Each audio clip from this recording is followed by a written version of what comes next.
जय श्री राम प्रिय साथियों। मैं पंकज कलखुड़िया स्वागत करता हूं आप सभी ज्योतिष मित्रों का आप सभी के इस ज्योतिषीय कार्यक्रम में। प्रिय साथियों, अप्रैल माह का आगमन बहुत ही निकट है और साथ ही में आप सभी के राशिफल के ऊपर हमारी चर्चा लगातार बढ़ रही है।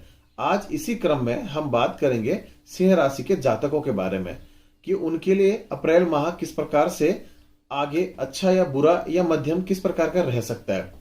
सबसे पहले शुरुआत करेंगे ग्रह के गोचरी व्यवस्था के क्रम की कि अभी इस समय वर्तमान में सिंह लगन या जो सिंह राशि की कुंडली है उसमें ग्रह किस प्रकार से किस भाव में और किन राशियों में बैठे हुए। साथियों, वीडियो स्टार्ट करने से पहले आपको एक बात बता दूं कि हम आप सभी को जो यह राशिफल बताते हैं वो हम चंद्र राशि के आधार पर बता रहे हैं। अगर आप हमारे वीडियो को देख रहे हैं और अपना राशिफल सुन रहे हैं तो इसे केवल चंद्र राशि के आधार पर ही सुने तो ही आपके जीवन में यह फलित होगा।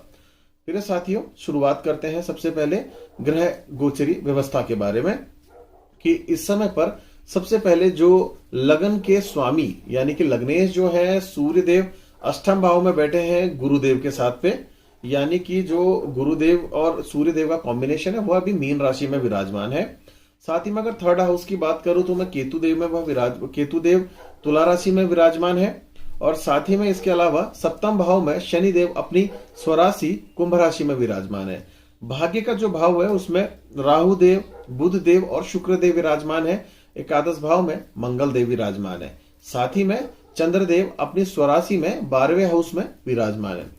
साथियों, अब यह हम बताएंगे आपको कि ग्रह जो अपनी चाल इस माह बदलेंगे वह किस प्रकार से बदलेंगे। साथियों, सबसे पहले 6 अप्रैल की बात करूं तो शुक्र देव वृषभ राशि में प्रवेश करेंगे। 14 अप्रैल को सूर्य देव मेष राशि में प्रवेश करेंगे। 21 अप्रैल को बुध देव मेष राशि में वक्री हो जाएंगे। 22 अप्रैल को बृहस्पति देव मीन राशि से निकलकर मेष राशि की ओर आ जाएंगे और 23 अप्रैल को बुध देव मेष राशि में अस्त हो जाएंगे। साथियों, इसका क्या प्रभाव आप सभी के पारिवारिक जीवन से लेकर के आप सभी के व्यापार में कैसा रहेगा, इस बारे में अब हम एलोबरेट करते हैं। इसको विस्तृत रूप से हम चर्चा करेंगे। सबसे पहले किसी भी व्यक्ति का स्वास्थ्य उसके लिए सबसे बड़ी कुंजी है, सबसे बड़ा उसका धन है और सब कुछ है। तो साथियों, स्वास्थ्य के साथ शुरुआत करते हैं। इस भाव के जो स्वामी है सूर्यदेव गुरुदेव के साथ अष्टम भाव में मीन राशि में विराजमान है। सूर्यदेव की डिग्री 17 है और गुरुदेव की डिग्री जो है वह अस्त अवस्था में इस समय पर 25 डिग्री पे है। देखिए, मैं बताना चाहता हूं कभी भी कोई ग्रह जो रहता है वो 12 से 18 डिग्री के मध्य में वह युवा अवस्था में रहता है। इससे कम और ज्यादा डिग्री में वह अपनी बाल्यावस्था और वृद्धावस्था की ओर इंगित करता है कि इस प्रकार के ग्रहों का कॉम्बिनेशन है। मैं आपको बता देना चाहता हूं कि यहाँ पर सूर्यदेव अपना पूर्ण रूप से प्रभाव देने वाले हैं अष्टम भाव में। अष्टम भाव सूर्य देव को कहीं ना कहीं पर को एक सकारात्मकता के लिए तो दर्शाता नहीं, मगर मीन राशि में उनकी मित्रवत राशि होने के कारण एक सकारात्मक फल देते हुए भी दिखाएगा। तो समझ सकते हैं इससे हम कि हमारा जो सेल्फ कॉन्फिडेंस है इस समय पर काफी लूज रहेगा। और साथ ही में मंगल देव अपनी चतुर्थ दृष्टि से द्वितीय भाव को देखेंगे तो वाणी में कंट्रोल करना है। सिंह राशि के जो जातक है उनकी वाणी कहीं ना कहीं डिस्टर्बेंसेस के साथ एक एग्रेसिव नेचर की हो सकती है, जिस वजह से आपके संबंध अन्य लोगों के साथ खराब हो सकते हैं। साथ ही में राहु बुध और शुक्र का कॉम्बिनेशन है तो यह भी कह सकते हैं कि दांतों से संबंधित कुछ परेशानी नीचे के तले वाले दांतों में आने की संभावनाएं कुछ ज्यादा है। इसके अलावा अगर शनिदेव को देखें यहाँ सप्तम भाव में तो एक नेचर जो हर किसी की बातों का आंसर आप बिल्कुल उनके मुंह पे एकदम से आंसर रख देते हैं अपने सामने वाले व्यक्ति के, इस नेचर को अभी कुछ समय के लिए सुधारना पड़ेगा। इसकी भी आवश्यकता अवश्य दिखाई देती है। साथियों, चर्चा कर लेते हैं साथ ही में यहाँ पर आपके स्वास्थ्य भाव की कि वह आगे किस प्रकार से रहेगा। आगे अगर मैं बात करूं, स्वास्थ्य भाव के जो स्वामी हैं वह सूर्य देव अपना गोचर परिवर्तन करेंगे यहां पर 14 अप्रैल के बाद नवम भाव में, यानी कि आपके भाग्य भाव में। तो कह सकते हैं आपका सेल्फ कॉन्फिडेंस जो लंबे समय से टूटा हुआ था वह वापस आ जाएगा। आपको जो एक इम्यूनिटी आपकी कमजोर हुई थी, लगातार बीच बीच में बीमार हो रहे थे, उन सब चीजों में आपको काफी फायदा मिलने जा रहा है। तो समझ सकते हैं इससे कि सूर्य देव का यहां पर को जो एक राशि परिवर्तन रहेगा वो आपके लिए सकारात्मक रहेगा आपके, अगर हम केवल और केवल स्वास्थ्य के हिसाब से देखें। साथियों, चर्चा करते हैं धन भाव के बारे में। द्वितीय भाव जो होता है आपकी एक्टिव इनकम को शो करता है और साथ ही में 11th हाउस के साथ आपका जो जमा पूंजी का एक जो कहते हैं कि हमारा एक भंडार है उसको शो करता है। साथ ही द्वितीय भाव में कन्या राशि का यह भाव है। इस भाव के जो स्वामी है वह बुधदेव है, और साथ ही में अभी इस समय पर अगर बुधदेव की स्थिति को मैं देखूं तो 1 डिग्री पर है केवल, और वह भी अपने भरणी नक्षत्र पे है, तीसरे चरण में। तो भरणी नक्षत्र का जो तीसरा चरण है बुधदेव के लिए इंगित कर रहा है कि जो भी व्यक्ति अगर धन से संबंधित कुछ भी कार्य, यानी कि आप अगर कहीं किसी को पैसे उधार देना चाह रहे थे, अभी दे सकते हैं केवल 2 से 3 माह के लिए। इसके अलावा जिनका रुका हुआ कहीं धन था, अभी प्रयास कर सकते हैं अपने धन को प्राप्त करने के लिए। कम से कम 2 से 3 जगह से आपके धन के आय के स्रोत बढ़ने के यहां पर कोई योग दिख रहे हैं। तो आपने अगर लंबे समय से कहीं पूंजी दी है, प्रेम पूर्वक उनसे विनम्र रूप से निवेदन करें। आपने कोई जल्दबाजी या गलत लैंग्वेज का यूज नहीं करना है, और अपने पैसे के लिए आपने उनसे रिक्वेस्ट करनी है। आपको आपके पैसे अवश्य ही मिल जाएंगे, ये मेरा मानना है। साथ ही में अगर मैं आपकी जमा पूंजी वाले स्रोत की ओर अगर देखूं तो चंद्र लक्ष्मी का योग बना हुआ है यहां पर को 22 तारीख के बाद से। तो आपके लिए कुल मिला के माह जो है धन के लिहाज से बहुत सुंदर रहने वाला है, बहुत बढ़िया, बहुत उत्तम रहेगा। साथियों, अब बात कर लेते हैं आपके पारिवारिक जीवन के बारे में।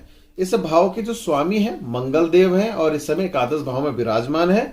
अभी अगर उनकी मैं माह के शुरुआत में डिग्री देखूं तो 9 डिग्री पे वो चलेंगे, और माह के मध्य के बाद वो 21 डिग्री की ओर आएंगे।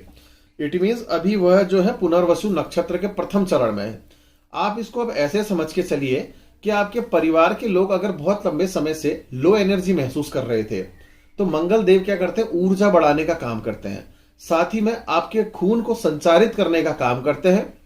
आपके परिवार के लोग जो अगर फोड़े फुंसी ब्लड इन्फेक्शन से कहीं जूझ रहे थे, तो उनके स्वास्थ्य के लाभ का समय आ चुका है। आपको बहुत अच्छी हीलिंग मिलेगी, आपको किसी प्रकार की कोई परेशानी नहीं होगी। और साथ ही में आपके परिवार के अंदर आपके प्रॉपर्टी से रिलेटेड कोई डिस्प्यूटेड थे, इस माह शांत रहेंगे। प्रॉपर्टी लेना चाहते हैं तो खरीद सकते हैं, वाहन लेना चाहते हैं जरूर खरीद सकते हैं, मगर वाहन लेते समय अगर आप फर्स्ट हैंड ले रहे हैं कोई प्रॉब्लम नहीं, सेकंड हैंड ले रहे हैं तो प्रॉब्लम है। क्यों? क्योंकि शनि देव अपनी तृतीय दृष्टि से शुक्र देव को कहीं ना कहीं पर को अभी देख रहे हैं, परंतु 6 अप्रैल के बाद यह भी स्थिति परिवर्तित हो जाएगी। साथियों, आगे चलते हैं। अब बात करते हैं संतान पक्ष के बारे में। जिन लोगों को लंबे समय से अगर संतान नहीं हो रही थी, या अगर कंसीविंग हुई है तो क्या करना है। साथियों, इस भाव के जो स्वामी है देवगुरु बृहस्पति हैं, वह कह रहे हैं कि भैया अब तक जो संतान से अभी तक वंचित लोग थे वह खुशखबरियां मनाओ, क्योंकि मैं आ रहा हूं आपके नवम भाव, यानी कि सबसे पावरफुल भाव है देवगुरु बृहस्पति का। कहा जाता है किसी भी व्यक्ति की कुंडली में देवगुरु बृहस्पति जिस घर पे बैठते हैं उस घर को प्रॉब्लमेटिक देते हैं। इट मींस वहां के शुभ फलों को रोकते हैं, पर जहां उनकी दृष्टि है वहां के शुभ फल देते हैं। अब देखिए, मगर नवम भाव के लिए थ्योरी अलग है। नवम भाव में अगर देवगुरु बृहस्पति बैठ जाए तो जो भी अशुभ फल उस भाव के होते हैं वो सब शुभ फलों में परिवर्तित कर देते हैं। इसको हम ऐसे समझें कि 22 अप्रैल के बाद से देवगुरु बृहस्पति जी का जो गोचर है आपके लिए बड़ा ही बहुत ही आनंददायक रहने वाला है। तो साथियों, कह सकते हैं जिनको संतान की अभी तक प्रॉब्लम थी तो संतान के लिए अब वह कोशिश कर सकते हैं।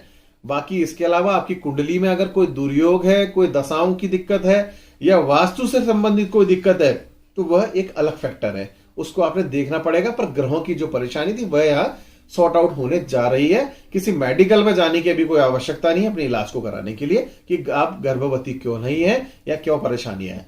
बात कर लेते हैं आपकी संतान की शिक्षा के बारे में और आपकी शिक्षा के बारे में। आप जैसा समझें, आपकी जो शिक्षा है लंबे समय से बड़ी ही एक अस्त व्यस्त रूप में चली थी, बड़ी अव्यवस्थितता के रूप में चली हुई थी, और 25 अप्रैल के बाद से आपकी शिक्षा जो है बहुत बढ़िया, लंबे समय से जो ब्रेक लगा था वह ब्रेक अब दूर होने जा रहा है। आपके लिए बहुत बढ़िया समय, उज्जवल समय 25 अप्रैल के बाद आ रहा है। आप निश्चिंत होकर के अपनी पढ़ाई पे ध्यान दीजिए, और साथ ही में अगर आपकी संतान लंबे समय से संघर्ष कर रही थी अपनी पढ़ाई के प्रति विदेश जाने के लिए, तो वीजा लगाने का समय आ चुका है, क्योंकि अब वीजा लगने वाला है। साथियों, चर्चा कर लेते हैं जॉब भाव के बारे में, जिस भाव के स्वामी शनि देव है, जो कि माह स्टार्टिंग में बिल्कुल यहां पर को 8 डिग्री में रहेंगे और अंतिम क्षणों में 10 डिग्री तक जाएंगे। इट मींस शतभिषा नक्षत्र के द्वितीय चरण में उनका गोचर चलेगा। अब बात आप ये ऐसे समझिए कि जब सप्तम भाव में यहां पर अगर दसम भाव के स्वामी आ जाए, यानी कि जॉब पक्ष के, आपकी धर्म पत्नी के कारण से आपको जॉब में लाभ मिलेगा अगर आप पुरुष हैं, और आपके पतिदेव की वजह से आपको जॉब में लाभ मिलेगा अगर आप महिला हैं। तो आप अपने दाम्पत्य जीवन में अपने पार्टनर को पटा के रखिए, बिल्कुल अपनी तरफ पर को करके रखिए, उन्हें खुश करिए।